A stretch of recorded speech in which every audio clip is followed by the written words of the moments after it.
दोस्तों बहुत बहुत स्वागत करता हूं आप सभी का। आज एक बहुत बड़ी उपलब्धि हासिल हुई। उपलब्धि ये है कि $1 90 के बराबर पहुंच चुका है। कहा जा रहा है कि जो 13 प्रधानमंत्री मिलकर नहीं कर पाए वो इस महामानव ने अकेले करके दिखा दिया। अब अगला टारगेट 100 का है। ये उत्सव का वक्त है, दीप जलाएं, थाली पीटें। जी हाँ दोस्तों, बिल्कुल सही सुन रहे हैं आप।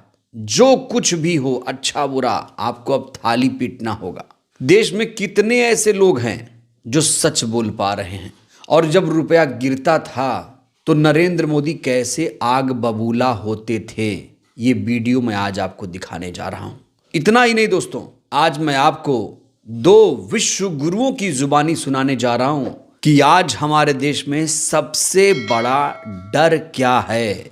ये जो सरकार चल रही है, इसे कितना रेटिंग किया जाए, कितनी काबिल सरकार है, देश को किस मुहाने पर ले जाया जा रहा है, देश को किस तरीके से बर्बाद किया जा रहा है, ये दोस्तों आज मैं आपको सुनाऊंगा, दिखाऊंगा। दिव्य कीर्ति सर की जुबानी सुनाऊंगा। खान सर ने किस तरीके से सरकार को आड़े हाथों लिया है वो भी आपको दिखाऊंगा। लेकिन सबसे पहले आप देखिए छटपटाहट। जब ये गुजरात के मुख्यमंत्री थे, जब रुपया गिरता था, थोड़ा बहुत गिरता था, थोड़ा बहुत ही गिरता था, जब $1 के मुकाबले रुपया 45 रुपये, 46 रुपये, 50 रुपये हुआ करता था, तब ये किस तरीके से छाती, 56 इंच की छाती पीटा करते थे। सबसे पहले आप इनकी छटपटाहट देखिए। लेकिन आज जब इनसे कोई सवाल पूछे तो वो देश विरोधी बन जाता है। जरा देखिए, जब रुपया गिरता था इनके ज़माने में, तब ये कैसे देश के प्रधानमंत्रियों पर हमला बोलते थे। दोस्तों ये वीडियो बहुत तेजी से वायरल है सोशल मीडिया पर, आप भी मजा लीजिए। मैं शासन में बैठा हूं, मुझे मालूम है इस प्रकार से रुपया इतनी तेजी से गिर नहीं सकता। अरे ये नेपाल का रुपया नहीं गिरता है, बांग्लादेश की करेंसी नहीं गिरती है, पाकिस्तान की करेंसी नहीं गिरती, श्रीलंका की करेंसी नहीं गिरती। क्या कारण है हिंदुस्तान का रुपया पतला होता जा रहा है? ये जवाब देना पड़ेगा आपको। देश आपसे जवाब मांग रहा है। तो सुना आपने, नरेंद्र मोदी जो गुजरात के मुख्यमंत्री हुआ करते थे, वो रुपया गिरने पर किस तरीके से आग बबूला हो जाया करते थे। तो बड़ा सवाल ये है कि आज आखिर ये क्यों नहीं छटपटा रहे हैं। जब सिस्टम में बैठ गए हैं, प्रधानमंत्री की कुर्सी पर बैठ गए हैं, तो फिर ये रुपये को मजबूत क्यों नहीं कर पा रहे हैं, ये बड़ा सवाल है। क्या इसीलिए देश की जनता ने इन्हें प्रधानमंत्री की कुर्सी पर बिठाया था कि रुपया पतला होता रहेगा, कमज़ोर होता रहेगा और ये चुप्पी साधे बैठे रहेंगे? इस सरकार में ऐसा एक काम बताइए जो देश की जनता के हित में हुआ हो। दोस्तों एक टीचर हैं, इस समय सोशल मीडिया पर बहुत ज़्यादा वायरल हैं। हालांकि कहा जा रहा है कि इनके खिलाफ कार्रवाई हो सकती है। इन्होंने सच बोलने की हिमाकत दिखाई है। इन्होंने एक वीडियो शेयर किया है सोशल मीडिया पर, ये वीडियो आप देख सकते हैं, मैं आपको इनको सुनाऊंगा भी। इन्होंने इस वीडियो में बताने की कोशिश की है कि पूरा जो सिस्टम है, इस अमृत काल में हवा से लेकर संस्थान तक का जो सिस्टम है पूरी तरीके से क्रैश हो गया है। कैसे? ये एग्जाम्पल, ये वीडियो देखिए दोस्तों। ये वीडियो इसका जीता जागता सबूत है। देखिए सर आप। हवा प्रदूषित, जल प्रदूषित, नदियां प्रदूषित, दूध में मिलावट, पेट्रोल में एथेनॉल मिल रहा है, पनीर खराब आ रहा है, क्वेश्चन पेपर लीक होते जा रहे हैं, ट्रेन जो है उनमें दुर्घटनाएं हो रही है, प्लेन क्रैश हो रहे हैं, जो हमारे फाइटर जेट हैं वो क्रैश हो रहे हैं। न्यूज़पेपर की बात करें तो उनमें पूरा प्रिंट मीडिया में प्रोपेगेंडा है, मूवीज में प्रोपेगेंडा है। रुपीस एशिया की सबसे कमजोर करेंसी हो चुकी है। इंफ्रास्ट्रक्चर, बिल्डिंगें, इमारतें बनने से पहले गिर जा रही है। हेल्थ सेक्टर हमारा खराब हो रहा है, एजुकेशन सेक्टर खराब हो रहा है, इनकम असमानता बढ़ रही है, आर्थिक असमानता बढ़ रही है, बेरोजगारी बढ़ रही है, करप्शन अपने उच्च स्तर पर है, इन्फ्लेशन उच्च स्तर पर है, पत्रकार बिक चुके हैं, इंस्टीट्यूशन बिक चुके हैं और इलेक्शन चोरी किए जा रहे हैं। लेकिन ये सब कुछ ठीक हो जाएगा, मुझे भरोसा है। मोदी जी 2047 तक सब कुछ सही करेंगे। तो इस वीडियो को देखिए, सेव करके रखिए, रिकॉर्ड करके रखिए और आत्मचिंतन करिए कि जिन उम्मीदों के साथ आप लोगों ने मिलकर इन्हें पीएम की कुर्सी पर बिठाया था, क्या देश मजबूत हुआ या कमज़ोर हुआ? ये दोस्तों आत्मचिंतन करने का समय है। और इस समय बड़े बड़े दिग्गज जो हैं, जो विश्व गुरु जिन्हें कहा जाता है असली मायने में, मैं विकास दिव्यकीर्ति सर की बात कर रहा हूँ। ये हाल ही में राज समानी के पॉडकास्ट में गए थे और जब राज समानी ने इनसे पूछा कि सर इंडिया को लेकर आपका सबसे बड़ा डर क्या है। तो इसको लेकर जो जवाब दिया है दीपकीर्ति सर ने, दोस्तों आपको सुनना चाहिए। हो सकता है आप लोग नेताओं की बातों को या किसी राजनीतिक पार्टी की बातों को आप लोग बायस माने, कहें भाई ये तो पॉलिटिकल पार्टी के लोग हैं, ये तो सरकार को बुरा बोलेंगे ही। लेकिन जो सिस्टम में नहीं हैं वो इस सरकार को कैसे आंक रहे हैं। जो रियल लोग हैं, जो आईएएस के बच्चों को पढ़ाते हैं, जिन्हें विज्ञान की, संविधान की, हर चीज़ की समझ है, वो इस सरकार को कैसे तौल रहे हैं। इस सरकार कितना अच्छा बुरा कर रही है। दोस्तों आपको ये दीपकीर्ति सर का वीडियो ज़रूर देखना चाहिए। देखिए ज़रा। बिगेस्ट फियर फॉर इंडिया, एक शब्द में कहूं तो बुरा हाल है इस समय, बुरा हाल। वैज्ञानिक दृष्टिकोण की बात करना खतरे की बात है इस समय, ये स्थिति है। क्यों खतरे की बात? क्योंकि पूरे पूरे झुंड आपके खिलाफ हो जाएंगे कि आपने कैसे ये बात कर दी भाई, हमारी किताब में तो ये नहीं लिखा हुआ, आप कैसे बोल सकते हो। उन्हें कोई मतलब नहीं कि भास्कर ने क्या कहा, उन्हें कोई मतलब नहीं कि गैलीलियो ने क्या कहा, प्लॉटो ने क्या कहा, न्यूटन ने क्या कहा, आइंस्टीन ने क्या कहा, क्वांटम फिजिक्स क्या कह रही है। उन्हें मतलब है कि हमारी किताब क्या कहती है। किताब भी नहीं पढ़ी है, किसी धार्मिक दिखने वाले व्यक्ति ने उस किताब में क्या लिखा है, क्या बताया है।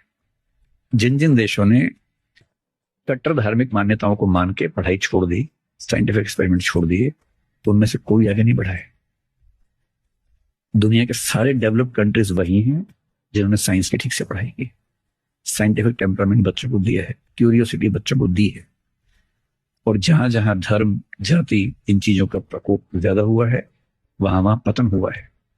ये जानने के बाद भी हम उस रास्ते पर चलते हैं, ये मेरी सबसे बड़ी चिंता है। तो इस वीडियो में क्या कहा है दीपकीर्ति सर ने?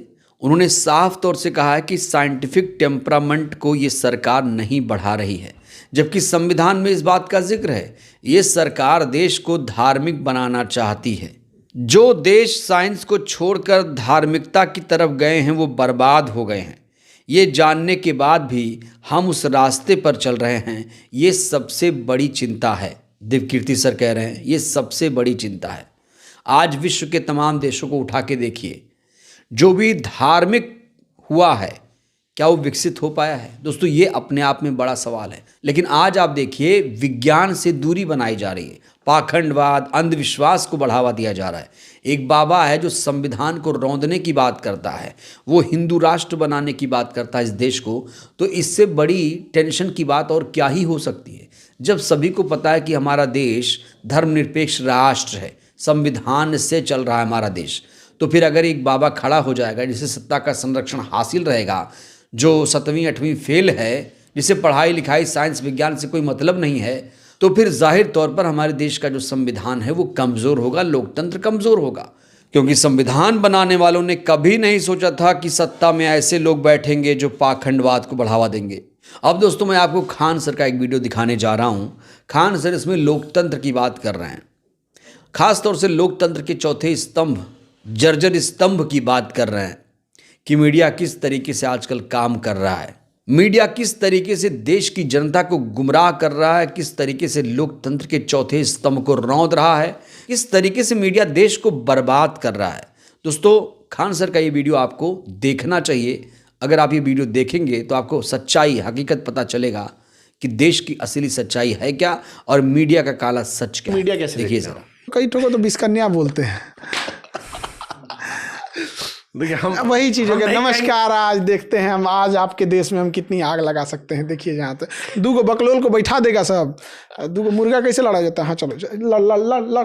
अरे भाई ये कोई इंटेलेक्चुअल इंसान लाओ ना, कौन गधों को पकड़ के लाए हो। ऐसे ऐसे इंसान से इकोनॉमी पे डिस्कस कर रहे थे सब, जिसको मतलब होलसेल प्राइस इंडेक्स और कंज्यूमर प्राइस इंडेक्स में अंतर ही नहीं पता है, और वो बैठ के इकोनॉमी समझा रहे हैं सब। और क्या मतलब मन करता टीवी फोड़ दे।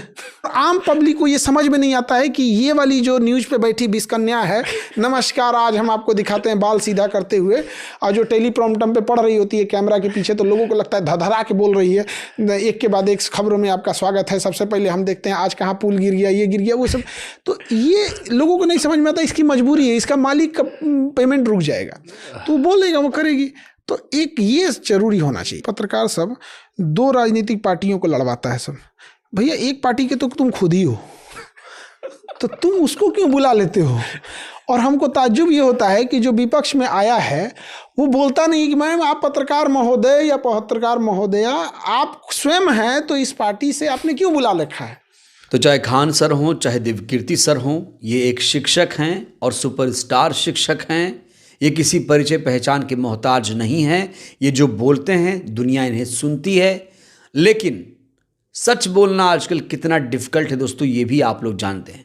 ये भी पूरा सच नहीं बोल पा रहे हैं, खुलकर कोई नहीं बोल पा रहा है, लेकिन जो कुछ बोला उसे आप अपनी भाषा में भी समझ सकते हैं। इनके हाव भाव को देखकर इन्होंने जो कुछ बोला उसे आप समझ तो सकते ही हैं, भले ना आप बोल पाएं, लेकिन आपको समझना चाहिए जो सरकार कह रही वो सच नहीं है। सच यही है जो दिव्यकीर्ति सर कह रहे हैं, जो खान सर कह रहे हैं, या फिर रुपया पतला होने पर, दुबला होने पर गुजरात के तत्कालीन मुख्यमंत्री ने कहा था, वही सच है। बहरहाल दोस्तों, इस वीडियो में इतना ही। इस समय देश के लिए सबसे बड़ी चिंता क्या है, देश में कितना विकास हुआ, इस सरकार को आप लोग 10 में से कितना अंक देंगे। दिव्यकीर्ति सर की बातों से, खान सर की बातों से आप लोग कितने सहमत हैं, राय दीजिएगा। धन्यवाद।